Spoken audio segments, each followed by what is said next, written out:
Okay, so good morning everyone. My name is Obediakwa, student of GCT Group B of Computer Science. So today I'd like to walk you through my I would like to walk you through how I came about with this website. It's a student result portal where students can check their portal upon entry of their ID, selection of the term, and also below it I listed the grades over there, but with this there's no backend or database set in, so yeah, we can't view the results. So yeah, it's just plain HTML and CSS. So yes, I would like to walk you through the codes. So for the codes, I use VS Code to write my codes. You can use other IDs like Google Anti-Gravity, Notepad++. So I'd like to walk you through my HTML file, my structure of the website, my HTML structure. Notice here the doc type tells the website, the web browser that we're using, HTML5. Language here tells the HTML type that the language is in English. And inside the head tag, that's where we insert all our links and everything. This is the character encoding. This allows our website to be amongst the top searches on Google. That means in the title also here we set the title of the page to be student result portals, and here is our CSS file. So this is the correct way. This is just absolute linking. We are doing the absolute linking, that is, if you click on the style sheet directly, it takes us to the style sheet. Notice it's in our web, it's in the same folder as our index HTML file, so there's no need to precede it with / or / that is. So in here, in our body tag, we had our header. Inside our header we had our H1 tag, that is our Bright Future College, and also the paragraph that describes what the website will be doing, so a student result checking portal. And inside we inserted our main. This main allows us, inside our main tag we had two sections. One is the result form section that takes the input from the user, and the second part is a sample result. Here the user gets to see the grading system of the examination they did, and also finally we had the footer of our website in here, so you can see that this is how the copyright symbol was done. So yeah, I like you take note of it. So inside our first section has a result form, as you can see over here. We'll give it a class of result form. So yeah, inside that we had an H2, our heading, that's a check your results. And then inside there we had a form, and inside the form, as you can see, we had our label that defines what the input will be doing. So it takes students IDs, so here is the input for it. So it takes student IDs. Notice that I applied the attribute required, means that you cannot skip this field. You need to fill that particular input before you can proceed. And inside we had this label, that is select theme. So inside that we use the select option, the select tags, that is an option tags, to actually list our elements here. That is the first term, second term, third term. So based on which term you want to see the results for, you choose, you select. And then finally we had a button, that is a submit button. So button type was submit, and button name was view results. But notice that if you click this button, nothing will happen because we didn't have any backend or database set up. So yeah, it's just before I started, I told you we're just doing the website with just plain HTML and CSS, nothing else, nothing more. We didn't know JavaScript, just HTML and CSS. So yeah, it doesn't implement, there's no function behind it. And so we closed our form and our section. So let's head over to our sample results. So here shows the user of how the grading system looks like. And yeah, so it's a static preview. I named it static preview because I wanted it displays it by default. If you open the website, it displays over there. So yeah, you get to see your result. You get to see how the grading system is done with the remarks, and also yeah, the marks corresponding to them. So yeah, we had a h2 tag with a grading system, that is static preview. And then we had the table.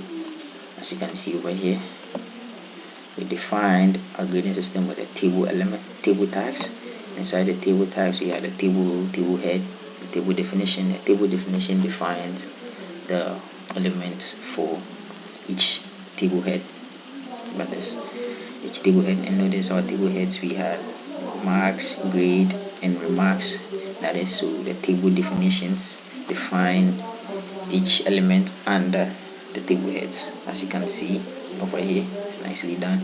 Table row defines the elements on the row stuff. So yeah, finally our footer, as you can see. Then we closed everything here, closed our HTML tag.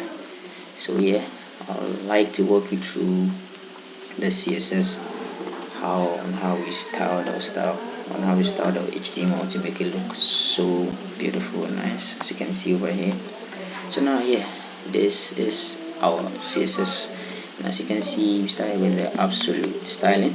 That is, it gives us a margin of 0, a padding of 0, so there's no margin, there's no padding around our body.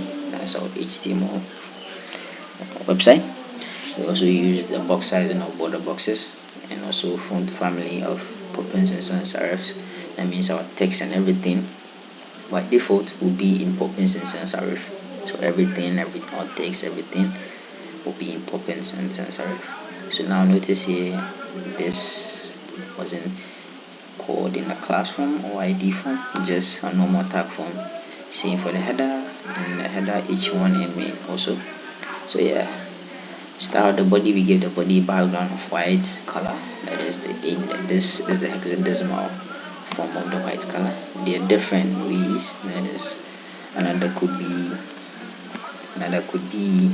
the FFF, also to give us white 111. Also, this is for black, sorry. And also to give us white. There are different forms of hexadecimal files for white, depending on the tone you want. And so we gave our text color. Now this color define the text. Give it a color of black. Now we move on to our header. That is, so we give our header background blue color, and as I said, it's in the hexadecimal. Throughout I use hexadecimal values, and some I just use the name or the color, as you can notice over here. Yeah, I use the name instead of the hexadecimal value. So again, we give the color, that is text color, that will be white, so that it actually more readable and attractive. Yeah, we centered all our texts and text align, give them a padding of 30px and 10px, so to the right, to the left. So our header, our h1 header, notice this is how we call it. So we gave a font size of 2em. Give the font size of 2em. And so we move on to our main. Start our main. So we give our main a max width of 800 pixels. So that is the maximum width of our main section. Margin of 40px auto. That is the margin, the spaces around between it and then the body. Spaces around it and the body was 80 pixels. That is 40 pixels auto, right? Sorry. We give it a background of white, padding of 30px, border radius of 10px, rounded edge. The border radius describes the roundness of the edges. That is 10px in this case. 10px, you want to see it to be more rounded, very much. And over here also box shadow, we apply the box shadow, so we see a dark shadow beneath the element that I styled. And in here we had our result form. We call this classed form, and now this absolute we call the tag instead.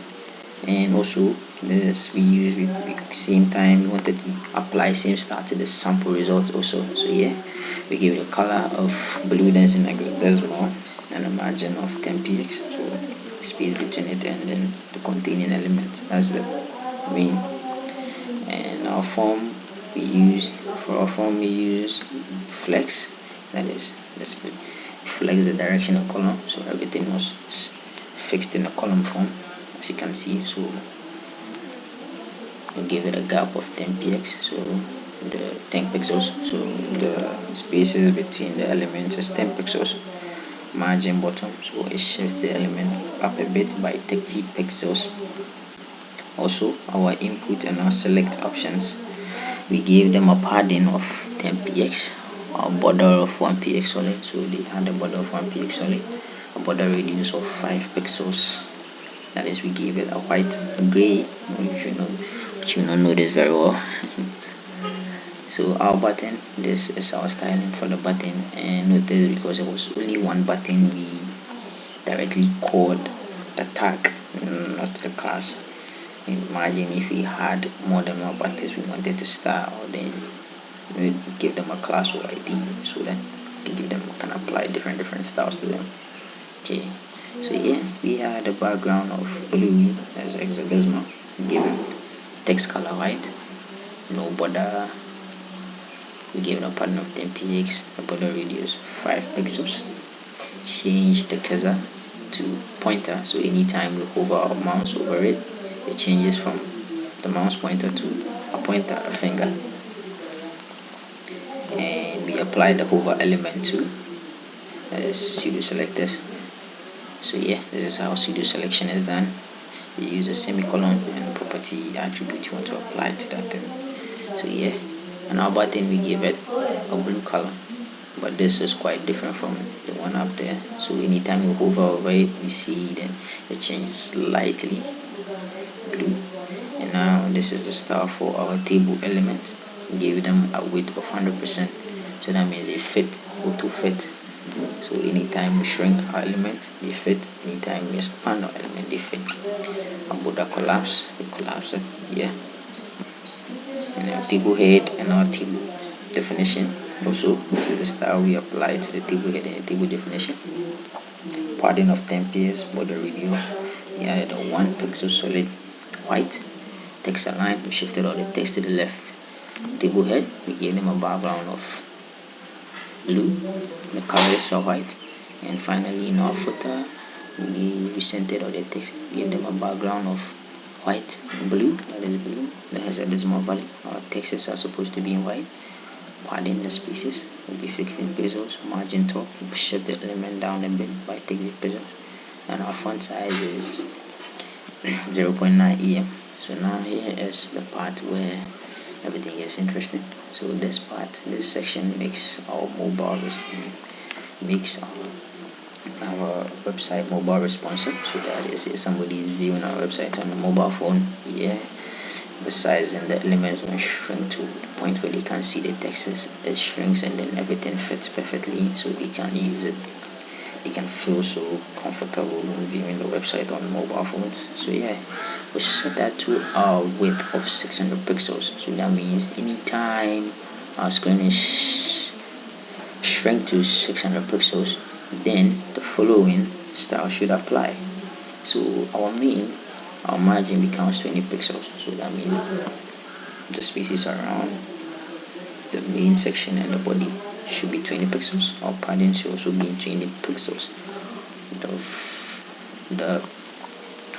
The spaces between the elements in the form should be 8 pixels. That was initially 10 pixels. Now we reduce them by 2. Also the padding for the table head and the table definition should be 8 pixels. The font size should be reduced to 0.9, that is